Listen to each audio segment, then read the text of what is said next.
Dancer ಅಂತಂದು ಸುಮ್ಮನೆ ಅಲ್ಲ. ಅಂದರೆ ಈಗ ಏನೋ ಪೇಮೆಂಟು ಮತ್ತೊಂದು ಅದೆಲ್ಲ ಸ್ಟ್ರಾಂಗ್ ಆಗಿ ಒಂದು ಯೂನಿಯನ್ ಆಗಿದೆ ಅದೆಲ್ಲ ಆಗುತ್ತೆ. ಬಟ್ ಆ ಕಾಲಕ್ಕೆ 25 ವರ್ಷ 26 ವರ್ಷ ಅಂತಂದರೆ ಸ್ಟ್ರಗಲ್ಲೇ ಅದು. ಹೇಗೆ ನಡೀತೈತೆ ಸರ್ ಜೀವನ ಕರೆಕ್ಟಾಗಿ ಆಗ್ತಾ ಇತ್ತಾ? ಅವಕಾಶಗಳು ಸಿಗ್ತಾಯಿತ್ತೋ, ದುಡ್ಡು ಸಿಗ್ತಾ ಇತ್ತಾ? ಸರ್ ಅವಾಗ ಪೇಮೆಂಟೇ ಕಡಿಮೆನೆ, ಬಾಂಡಿಂಗ್ ತುಂಬ ಇತ್ತು. ನಮ್ಗೆ ಅವಾಗ 3 ತಿಂಗ್ಳಿಗೆ ಒಂದ್ಸಲ ಸಾಂಗು, 6 ತಿಂಗ್ಳಿಗೆ ಒಂದು ಸಾಂಗ್ ಸಿಗೋದು. ಅವಾಗ ಏನು 1000 ರೂಪಾಯಿ ಏನೋ ಸಿಗೋದು. ಆ ಒಂದು ಸಾಂಗ್ ಮಾಡೋದಕ್ಕೇನೆ ಎಲ್ಲ ಮಾಸ್ಟ್ರು ಮನೆ ಹತ್ರ ಎಲ್ಲ ಮಾಸ್ಟ್ರು ಡ್ಯಾನ್ಸ್ ಕ್ಲಾಸ್ಗೂ ಒಂದೊಂದು ತಿಂಗಳು ರಿಹರ್ಸಲ್ ಮಾಡ್ತಾಯಿದ್ವಿ.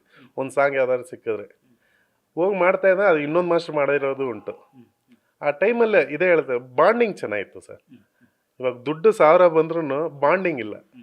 ಅವಾಗ ಮಾಸ್ಟರ್ ಹತ್ರ ನಾವು ಚಿನ್ನಿ ಮಾಸ್ಟರ್ ಎಲ್ಲ ಬಂದಾಗ, ಅವಾಗ ತ್ರಿಭುವನ್ ಮಾಸ್ಟರ್ ಎಲ್ಲ ಬಂದಾಗ ಬೆಂಗಳೂರವ್ರು ಅಂದರೆ ಲಾಸ್ಟ್ ಲೈನಲ್ಲಿ ನಿಲ್ಸೋರು. 1 2 3 4 5 ಅವಾಗ ಆಗ್ತಾ ಇದ್ದಿದ್ದು ಒಂದು 20 ಜನ ಅಂದ್ರೂ ನಾವು ಲಾಸ್ಟ್ ಲೈನ್, 50 ಜನ ಅಂದ್ರೂ ಲಾಸ್ಟ್ ಲೈನೇ. ನಮ್ಗೆ ಏನು ಮಾಡ್ತಾ ಇದೀವಿ ಅಂದರೆ ಹೀರೋ ಅಕ್ಕಪಕ್ಕ ಫ್ರಂಟ್ ಲೈನ್ ಬರೋಕ್ಕೆ ಆಗಲ್ಲ ಬಿಡಿ.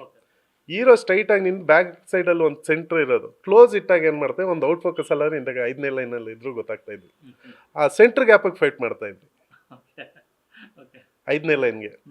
ಅದು ಹೋಗ್ತಾ ಹೋಗ್ತಾ ಫಸ್ಟ್ ಲೈನು, 3ನೇ ಲೈನ್, 2ನೇ ಲೈನು ಫಸ್ಟ್ ಲೈನಿಗೆ ಬರೋದಕ್ಕೆ ಒಂಚೂರು ಟೈಮ್ ಹಿಡಿತು. ಆದರೆ ಆ ಟೈಮ್ ಫಸ್ಟ್ ಲೈನ್ ವ್ಯಾಲ್ಯೂ ಗೊತ್ತಿರೋದಕ್ಕೆ ಇವತ್ತು ಇಲ್ಲಿ ಬಂದು ಕೂತಿದ್ದೀವಿ ಸರ್. ಏನು ತಿಳ್ಕೊತಾ ಇದ್ವಿ ಪ್ರತಿಯೊಂದು ಸಲನೂ ಮಾಸ್ಟ್ರಲ್ಲಿ ಏನು ಮಾಡ್ತಾರೆ 5ನೇ ಲೈನಲ್ಲಿ ಯಾವುದೇ ಒಂದೊಂದು ಸಲ ಫ್ರಂಟ್ ಲೈನ್ ಡ್ಯಾನ್ಸ್ ಆಡಿಸೋರು, ಲೈನಾಗೆ ಆಡಿಸ್ಕೊಂಬರೋರು. ಯಾರು ಮಾಡ್ತಾ ಅವ್ರು ನಮ್ಮ ಲಾಸ್ಟ್ ಲೈನ್ ಬೆಂಗಳೂರು ಔಟ್ ಅನ್ನೋರು. ಇವಾಗ ಕರಿಬೋದಾ, ನೆಕ್ಸ್ಟ್ ಕರಿಬೋದಾ. ಇವಾಗ ಅದೇ ಎಮ್ಮೆನೆ ನಮ್ಮ ಪಿಕ್ಚರಲ್ಲಿ ಇವಾಗ ಚಿನ್ನಿ ಮಾಸ್ಟ್ರು ಮಾಡ್ತಾರೆ. ಅವಾಗ ನಾನು 5ನೇ ಲೈನಿಂದ ಫಸ್ಟ್ ಲೈನ್ ಬರೋವರೆಗೂ ಅವರು ನೋಡೋರು. ಇವತ್ತು ನಮ್ಮ ಸಿನಿಮಾದಲ್ಲೂ ಒಂದು ಅಲೀಂ ಬಾಯ್ ಅಂತ ಒಂದು ಕ್ಯಾರೆಕ್ಟರ್ ಮಾಡವ್ರೆ ಚಿನ್ನಿ ಮಾಸ್ಟ್ರು, ತುಂಬ ಅದ್ಭುತವಾಗಿ ಮಾಡವ್ರೆ. ನನಗೇನು ನನ್ನ ಗುರುಗಳ ಜೊತೆ ಕೆಲಸ ಮಾಡೋದನ್ನೆಲ್ಲ ಅದು ಅತಿ ಖುಷಿ ಇದೆ ಸರ್. ಇಲ್ಲಿ ತನಕ ಅಂದರೆ ಕನ್ನಡ, ತಮಿಳು, ತೆಲುಗು ಎಲ್ಲ ಭಾಷೆಗಳಲ್ಲೂ ವರ್ಕ್ ಮಾಡ್ಕೊಂಡು ಬಂದಿದ್ದಾರೆ. ಸೊ ನಿಮಗೆ ಕಾಡುವಂಥದ್ದು ಅಂದರೆ ಸಿನಿಮಾ, ಈ ಡ್ಯಾನ್ಸನ್ನು ಹುಚ್ಚು ಇಲ್ಲಿ ತನಕ ಕರ್ಕೊಂಡು ಬಂದಿದೆ, ಬಟ್ ನೆನಪಲ್ಲಿ ಉಳಿಯುವಂಥ ಸಿನಿಮಾ ಅಥವಾ ಸಾಂಗ್ ಅಂದರೆ ಯಾವುದು ಅಂತ? ಸರ್ ಪ್ರತಿಯೊಂದು ದಿವಸನೂ ಇವತ್ತು ನಾನು ಒಂದು ಸಾಂಗ್ ಭಯಪಟ್ಟೆ ಮಾಡ್ತೀನಿ. ಇವತ್ತು ನನಗೆ 2 ದಿವಸ ಸಾಂಗ್ ಕೊಟ್ಟರೆ ಅದ್ರಲ್ಲಿ 3 ದಿವಸ 4 ದಿವಸ ವರ್ಕ್ ತೋರಿಸ್ಬೇಕಂತ ಇಷ್ಟಪಡ್ತೀನಿ. 4 ದಿವಸ ಕೊಟ್ಟರೆ ಅಂದರೆ ಒಂದು 6 ದಿವಸದ ವರ್ಕ್ ತೋರಿಸ್ಬೇಕಂತಾನೆ ಇಷ್ಟಪಡ್ತೀನಿ. ನಾನು ಇಷ್ಟಪಟ್ಟಿರೋದು ಅನ್ನೋದಕ್ಕಿಂತ ಇದುವರೆಗೂ ಜನ ಇಷ್ಟಪಟ್ಟವ್ರೆ ಅಂತಾರಲ್ಲ ಸರ್, ಅದನ್ನು ಕೇಳಕ್ಕೆ ಖುಷಿ ಪಡ್ತೀನಿ. ಇವಾಗ ಒಂದು 250 ಆಗಿದೆ ಅಂತ ಹೇಳೋದಕ್ಕಿಂತ, ನಂಬರ್ ಹೇಳೋದಕ್ಕಿಂತ ಅವ್ರಿಗೆ ಎಷ್ಟು ಹತ್ರವಾಗಿ ನಾವು ಸಾಂಗ್ ಮಾಡಿಕೊಟ್ಟಿದ್ದೀವಿ. ಇವತ್ತು ಒಂದು ಮಾಸ್ಟ್ರಾಗಿ ನಂದು 13-14ನೇ ವರ್ಷ ಇದು. ಇವತ್ತವರೆಗೂ ಒಂದು ಅಪ್ಡೇಟ್ ಆಗಿರ್ಬೇಕು. ಈ ಹೊಸ ಡೈರೆಕ್ಟ್ರು ಇವ್ರು ಕೊಡುವಂಥ ಚಾಲೆಂಜಿಂಗ್ಗಳೇ ನಮ್ಮ ಎಂಕ್ವೈರಿ. ಆ ಚಾಲೆಂಜಿಂಗೇ ಆ ಹೊಸ ದಾರಿಗೆ ಮುನ್ನುಗ್ಗೋಕೆ ಅವರೇ ಕಾರಣ. ಹೊಸ ಆಲೋಚನೆ ಅವ್ರು ಕೊಡ್ತಾರೆ. ಆ ಆಲೋಚನೆ ಇಟ್ಕೊಂಡು ನಾವು ಮೂವ್ ಮಾಡ್ತೀವಿ.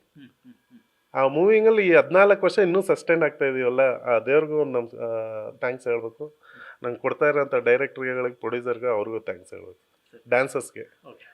ಸರ್ ಅಂದರೆ ಇವತ್ತಿಗೆ ಅಂದರೆ ನೀವು ಹೇಳ್ತಾ ಇದ್ರಿ ಬೆಂಗಳೂರವರು ಅಂತಂದ್ರೆ ಲಾಸ್ಟ್ ಲೈನಲ್ಲಿ ಹಿಡಿತಾದ್ರು ಅಂತ, ಬಟ್ ಇವತ್ತು ಪ್ಯಾನ್ ಇಂಡಿಯಾ ರೇಸ್ನಲ್ಲಿ ನಮ್ಮ ಕನ್ನಡದ ಟೆಕ್ನಿಷಿಯನ್ಸ್ಗೆ ತುಂಬ ದೊಡ್ಡ ವೇದಿಕೆಗಳು ಸೃಷ್ಟಿಯಾಗಿದೆ. ಅಲ್ಲಿ ಸಾಂಗ್ಗಳಿಗೆ ನಮ್ಮಂದೇ ಮಾಸ್ಟರ್ಗಳನ್ನಾಗಲಿ, ಫೈಟ್ ಮಾಸ್ಟರ್ಗಳನ್ನ, ಡ್ಯಾನ್ಸ್ ಮಾಸ್ಟರ್ನ ಕರ್ಸ್ಕೊಳ್ಳೋಂಥ ರೀತಿ ಈಗ ಬದಲಾಗಿದೆ ಸರ್. ಇವಾಗ ಅದೇ ಖುಷಿನೇ. ಅವಾಗೆಲ್ಲ ಅಲ್ಲಿಂದ ಬರ್ತಿದ್ರು, ಅಲ್ಲಿಂದ ಯಾರು ಬರ್ತಾನೆ, ಇಲ್ಲಿರೋರೇ ಮಾಡ್ತಾರಲ್ಲ, ಇಲ್ಲಿಂದನೇ ಹೋಗ್ತಾರೆ. ತುಂಬ ಖುಷಿ ಆಗುತ್ತೆ ಸರ್. ನಿಜಾಲು ಇದು ಇಷ್ಟಕ್ಕೆ ಎಲ್ಲ ಇನ್ನೂ ದೊಡ್ಡದಾಗಿ ಬೆಳಿಬೇಕಂತಾನೆ. ಏನಕ್ಕೆ ನಮ್ಗೆ ಅವಾಗ ಆಸೆ ಇರೋದು ತಮಿಳಲ್ಲಿ ಮಾಡಬೇಕು, ತೆಲುಗಲ್ಲಿ ಮಾಡ್ಬೇಕು. ಅದೆಲ್ಲ ಸಾಗರ. ಫೈಟಿಗೆ ನಿಂತ್ಕೋಬೇಕಂದ್ರೆ ಅಷ್ಟಿಷ್ಟು ಸುಲಭ ಅಲ್ಲ. ಅದೊಂದು ತಪಸ್ಸೇ ಇರ್ಬೇಕು ಸರ್. ಆ ತಪಸ್ಸಿಗೆ ಎಲ್ಲ ಒಗ್ಗಟ್ಟಿದ್ರೆ ಮಾತ್ರ ಸಾಧ್ಯ ನುಗ್ಗು ಮಾಡೋದಕ್ಕೆ. ಆ ಒಗ್ಗಟ್ಟು ಇವಾಗ ಕಾಣಿಸ್ತಾ ಇತ್ತು.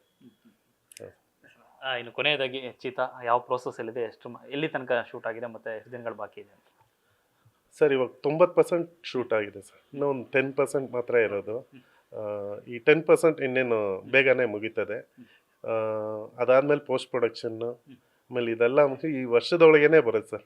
ಅದಂತೂ ನಿಜವಲ್ಲೂ ಇದೊಂದು ಹಬ್ಬದ ವಾತಾವರಣ ಆಗೇ ಇರುತ್ತೆ ಖಂಡಿತವಲ್ಲೂ.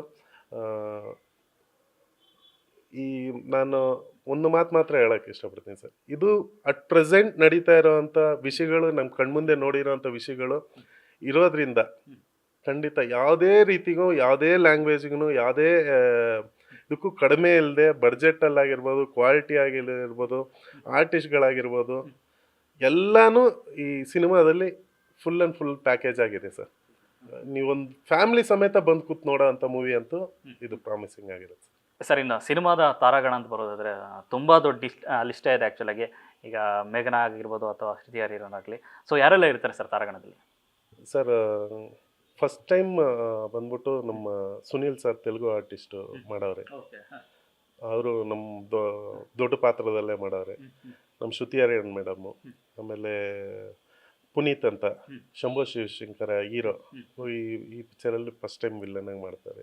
ಆಮೇಲೆ ನಮ್ಮ ಪ್ರಜ್ಜು ಸಾರು, ಗುರು ಜಗ್ಗೇಶ್ ಸರು, ಆಮೇಲೆ ಕೇರ್ಪೇಟೆ ಸರು, ಮೇಘಾ ಶೆಟ್ಟಿ ಅವರು, ಆಮೇಲೆ ಚಿನ್ನಿ ಮಾಸ್ಟ್ರು, ಟೆನ್ನಿಸ್ ಕೃಷ್ಣ, ಆಮೇಲೆ ನಾಗರಾಜ್ ಅಂದ್ಬಿಟ್ಟು. ಏನಂದರೆ ಅವ್ರು ನಾನು ಇವಾಗ ಹೆಸರು ಏನು ಕೇಳೋಕೆ ಒದ್ಲಾಡ್ತಾ ಇದ್ದೀನಿ. ಪಿಕ್ಚರಲ್ಲಿ ನಾನು ಶಾರ್ಟ್ ತೆಗಿಯೋವಾಗಲೇ ಏನು ಮಾಡ್ತಿದ್ದೆ ಅಂದರೆ ಅವ್ರ ಪೆಟ್ ನೇಮ್ ಒಂದಿರೋದು, ಕ್ಯಾರೆಕ್ಟರ್ ನೇಮು. ಆ ನೇಮ್ ಇಟ್ಟು ಕರೆದು ಅವ್ರ ಒರಿಜಿನಲ್ ಹೆಸರು ಮಾಡ್ದೋಗಿದ್ದೀನಿ. ಇನ್ನೂ ತುಂಬ ಜನ ಅವಾಗ ಕಾಮರಾಜ್ ಅಂದ್ಬಿಟ್ಟು ತಮಿಳು ಆರ್ಟಿಸ್ಟ್ ಒಬ್ಬರು, ಆಮೇಲೆ ಬಜರಂಗಿ ಪ್ರಸನ್ನ, ಇನ್ನೂ ತುಂಬ ಜನ. ಒಂದು ಬೆಟಾಲಿಯನ್ನೇ ಇದೆ ಸರ್ ಸಿನಿಮಾದಲ್ಲಿ. ಹೇಳೋದಲ್ಲ, ಪ್ರತಿ ದಿವಸ ಒಂದು 150 ಜನ ಆರ್ಟಿಸ್ಟ್ಗಳು, ಒಂದು 30 ಜನ ಅವರೇ. ಒಂದು ಬೆಟಾಲಿಯನ್ನೇ ಇರೋದು. ಆಮೇಲೆ ಒಂದು ಚಿಕ್ಕ ಮಗು ಕ್ಯಾರೆಕ್ಟ್ರಲ್ಲಿ ಮುನ್ನಿ ಅನ್ನೋ ಒಂದು ಕ್ಯಾರೆಕ್ಟರ್ ಮಾಡಿದ್ದೆ. ತುಂಬ ಅದ್ಭುತವಾಗಿ ಮಾಡಿದ್ದು ಮಗು ಮಾತ್ರ. ನಿಜಲ್ಲೂ ಹೊಸ ಟ್ಯಾಲೆಂಟು. ತುಂಬಾನೇ ಅದ್ಭುತವಾಗಿ ಮಾಡಿದೆ ಸರ್ ಪಿಕ್ಚರಲ್ಲಿ. Sir thank you so much sir. ಒಳ್ಳೇದಾಗಲಿ, all the best sir. Thank you. Sir ಇದಿಷ್ಟು ಕಲೈ ಮಾಸ್ಟರ್ ಅವರ ಮತ್ತು ಕ್ಯಾಮ್ರಾ ಪರ್ಸನ್ ಪ್ರಶಾಂತ್ ಜೊತೆ ಲೋಕೇಶ್ ನ್ಯೂಸ್ ಫಸ್ಟ್ ಬೆಂಗಳೂರು.